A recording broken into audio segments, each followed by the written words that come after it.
আসসালামু আলাইকুম আলিম 2024 তোমাদের 7 তারিখের পরীক্ষার জন্য এটা হচ্ছে সর্বশেষ পিডিএফ। এই পিডিএফটা হয়তো বা তোমরা আগে দেখছো কিন্তু না, এটা দেখো নাই।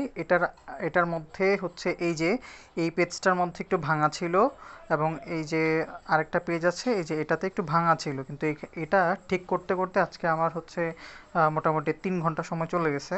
এবং এই যে বাসার সবাই খাওয়া ফেলার পরেও আমি খাইতে পারতেছিলাম না, কারণ এটা ঠিক করতে হইতেছিল তোমাদের জন্য। এখন ঠিক করলাম, এটা হচ্ছে সর্বশেষ। হ্যাঁ, আগের তোমাদের কাছে যদি কোনো পিডিএফ থাকে সেটা বাদ দিয়ে এই পিডিএফটা তোমরা সবাই নিবা। এটার হচ্ছে কমেন্ট বক্সে লিঙ্ক দেওয়া থাকবে, ঠিক আছে? তোমরা কমেন্ট বক্স অনেকে চেক না করে কমেন্ট করো যে ভাইয়া পিডিএফ কোথায় পাবো। তোমরা কি ভাই কমেন্ট বক্স চেক করতে পারো না? কমেন্টের মধ্যে তো প্রথম কমেন্টেই দেওয়া থাকে লিঙ্কটা। তো তোমরা অবশ্যই কমেন্ট বক্স চেক করবা। যদি কেউ এই পোস্টে কমেন্ট করো বা এই ভিডিওতে কমেন্ট করো যে ভাই পিডিএফ কোথায় পাবো, তাকে কিন্তু আমি কিছুই বলবো না, তার রিপ্লাই দিব না, কারণ তোমরা কমেন্ট বক্স চেক করবা। এবং এর আগে কিন্তু আমরা এই যে সন্ধ্যার পর থেকে কয়েকটা ভিডিও দিয়েছি, প্রবন্ধ, সংলাপ, সারাংশ, ভাব সম্প্রসারণ, তারপর হচ্ছে ইমেইল এবং আবেদনপত্র, দিনলিপি, প্রতিবেদন কিভাবে লিখবে সেটা কিন্তু দেখাইছি। সো এই যে এছাড়া বাকি যে জিনিসগুলো, ব্যাকরণের ভিডিও চাচ্ছিল অনেকে, এখন একদিনের মধ্যে তো তোমাদেরকে ব্যাকরণ একেবারে পুরোপুরি শিখিয়ে দেওয়া সম্ভব না, বাট সাজেশন দেওয়া সম্ভব। সো এই যে 1 নাম্বার থেকে উচ্চারণের নিয়ম, বানানের নিয়ম দেখো সুন্দর করে দেওয়া আছে। ব্যাকরণের উচ্চারণের নিয়ম যদি তোমরা প্রশ্ন পড়তে চাও তাহলে এই যে প্রশ্ন আছে। আর কেউ যদি মনে করো যে না আমি অথবা এই যে উচ্চারণ আছে উচ্চারণগুলো লিখবা, তাহলে এখানে এই যে উচ্চারণগুলো কিন্তু দেওয়া আছে। সো এগুলো পড়বা তোমাদের যে কোনো একটা গাইড থেকে। তারপরে দেখো বানানের নিয়ম 2 নংয়ের জন্য। বানানের নিয়মের জন্য এই 3টা প্রশ্ন পড়বা, অথবা তোমরা এই যে বানানগুলো শিখে নিতে পারো, তাহলে অথবাই তোমরা 5টা বানান হচ্ছে লিখতে পারবা। এই হচ্ছে সর্বশেষ সাজেশন এগুলা। 3 নাম্বার তো ব্যাকরণিক শব্দশ্রেণী তোমাদেরকে বললাম, এই 4টা প্রশ্ন পড়তে পারো, অথবা তোমাদেরকে যে ওই ভিডিওতে শিখাইছিলাম ব্যাকরণিক শব্দশ্রেণী কিভাবে তোমরা বের করবা, ওটা যদি দেখে থাকো তাইলে হচ্ছে তো পারলাই। আর এই যে দেখো বিশেষ দ্রষ্টব্য, গত বছরে আসা প্রশ্নগুলো দেখে নিতে হবে, অর্থাৎ তোমাদের কাছে যে গাইডগুলো আছে বা কি বলে মডেল টেস্ট বা সাজেশন আছে আলফাতা বা লেকচারের, ওইখান থেকে তোমরা এগুলো প্র্যাকটিস করবা। ব্যাকরণিক শব্দশ্রেণী কিন্তু তোমাকে অবশ্যই প্র্যাকটিস করতে হবে। তারপরে 4 নম্বরে আছে হচ্ছে বাংলা শব্দ গঠন, উপসর্গ, সমাস। মানে 4 নং প্রশ্নের উত্তরের জন্য এই 3টা প্রশ্ন পড়তে পারো, অথবা এই যে সমাসগুলো আছে দেখো, একটা এবং দুইটা স্লাইড আছে। এই 2টা স্লাইড খুব ভালোভাবে পড়বে সমাসের জন্য, তাইলেও কিন্তু হবে, অথবা তোমরা সমাস লিখতে পারবা। তারপর 5 নংয়ে চলে যাই, বাক্যতত্ত্ব। বাক্যতত্ত্বের জন্য এই 4টা প্রশ্ন পড়তে পারো, অথবা এই যে তোমাকে কিভাবে আসবে প্রশ্নটা দেখাই দিছি।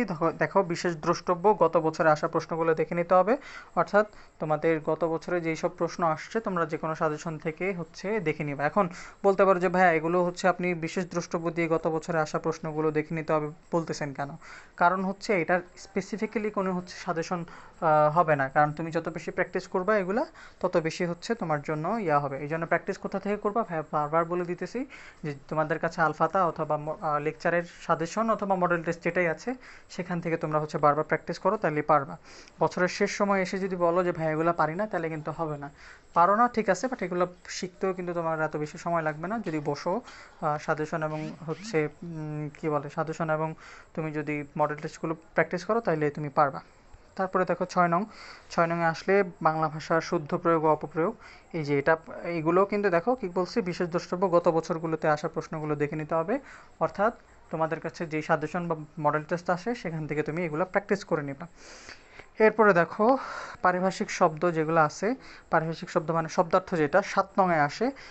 শব্দার্থের জন্য এই শব্দগুলো পড়লে হবে, অথবা শব্দার্থর অবলিক দিয়ে কিন্তু একটা প্যারা থাকে, সেই প্যারাটার অনুবাদ করতে হবে, একটা অনুচ্ছেদ থাকে ইংলিশে, সেটার অনুবাদ করতে হবে বাংলায়।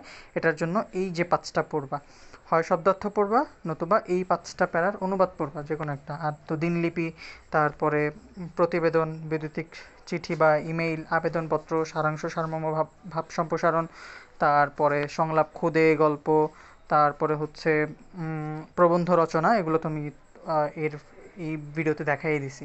এবং একটা জিনিস খেয়াল করবা, যদি অনেকে হয়তো বা এই যে এগুলো যে দেখাই দিছি এগুলো ভিডিওটা পাবা না।